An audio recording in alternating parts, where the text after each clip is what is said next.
Hey Bookaholics, and welcome back to another video. Today I am bringing you my July TBR.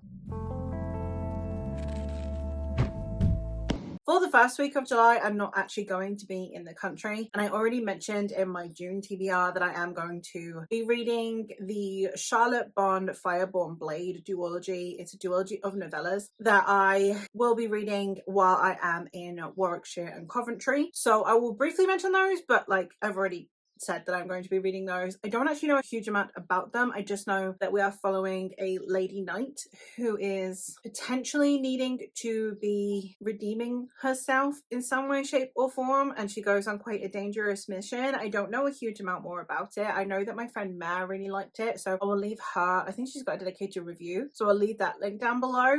I'm very excited to give it a go regardless, but I'm not reading it because I know the synopsis, so it's one of those things. For the rest of the books. So first of all, I have two book clubs that I have ongoing throughout the summer. The first one is my series read along, in which I am going to be continuing my read of the Soldier Son series by Robin Hobb. In April and May, we read book one, which is Shaman's Crossing, and the June and July book is Forest Mage. This video is pre-filmed, so I don't actually know exactly when I will be reading this. I don't know if it will have already been read in June or if this is going to get read instead in July. This is the story of Neva, who is the second son of a second son and is therefore going to be entered into the cavalry of this monarchic Western society. It turns out that Neva actually has a huge part to play in this conflict that is happening between his people and the Spec people, and it is his story. I am trepidatious about this one because this is where I got last time before I DNF'd the series. I do think that part of it was because I was making comparisons to the Realm of the Eldlings, which is my favorite series and is also by this author, and also because I'm not a fan of Westerns. So we'll see how I fare with this one, but this one is the one where I really wanted to throttle Neva,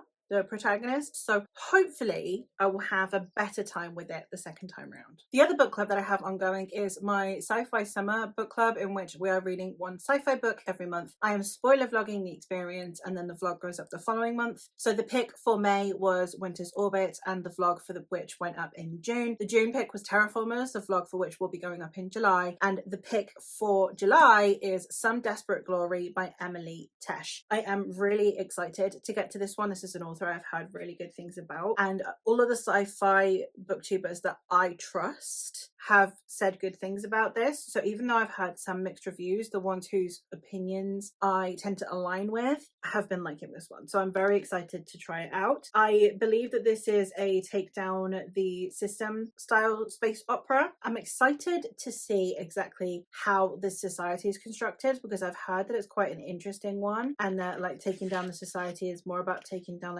machines or something.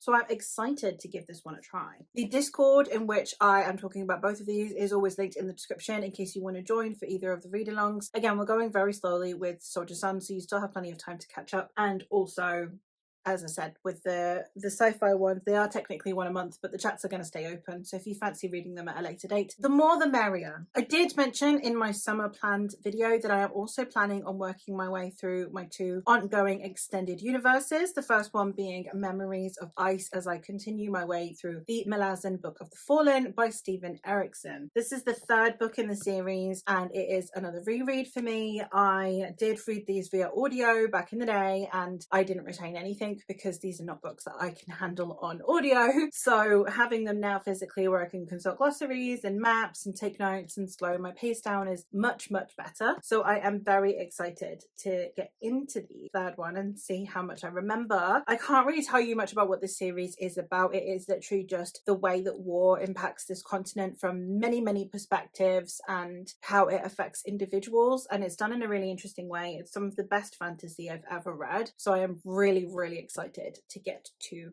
more. And the other extended universe, of course, that I am getting to is the Cosmere, the next of which is Words of Radiance Part 1, which is book 2 of the Stormlight Archive. I have the UK paperbacks that are split in two, and yes, I am planning on reading them as two because I I'm not quite invested enough yet to think, yes, 1,000 pages of that seems appropriate. So I am going to be reading the first half, which is still only a meager 650 odd pages. I'm sure that that's nothing. This is a story of a world in which you have two groups of people who are at war with each other, and you are also following as the Knights Radiant, who are this mythical group of knights from back in the day, kind of on the Arthurian end of things, but in a high fantasy setting, maybe begun to return. I am excited to continue. I didn't dislike the first one at all, so hopefully it's on the up and up. I mean, I didn't love book one, but it was okay. I'm giving this series until Wind and Truth. If it still hasn't hooked me by Wind and Truth, then I'm noping out of the Cosmere.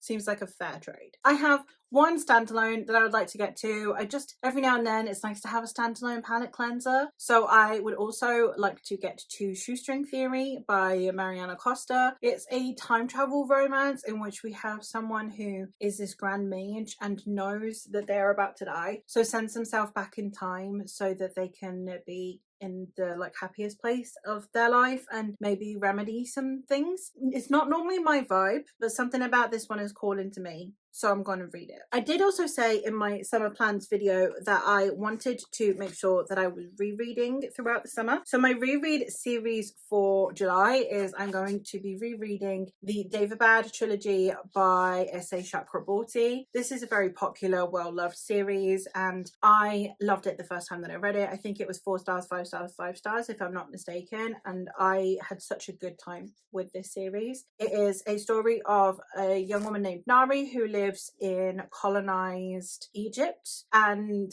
she is a healer, but she's actually a con woman. So she has actual healing magic, but she instead uses it to con people into going to the apothecary and buying a load of expensive stuff so that they can survive, and then they split the proceeds. However, one day when she's performing one of her cons, she accidentally summons a djinn who then recognizes her magic and drags her away to the magical city of Daevabad. I loved how political this was. I was not expecting this series to be as political as it was because of how gently it's written. So I am very excited to get back to this one, and hopefully I'll have a wonderful time again. And then the last thing that I did say that I wanted to do in my summer plans video is that I also talked about wanting to make sure that I have some books that I think are going to be comforting on my TBR so that I am able to fight off the seasonal depression, because I get seasonally depressed in summer. So I have the Dangerous Damsels series by India Holton, which consists of the Wisteria Society of Lady Scoundrels, the League of Gentlewomen Witches, and the Secret Service of Tea and Treason. These are magical realism Regency romances, I believe, and I'm really excited to get to them. They look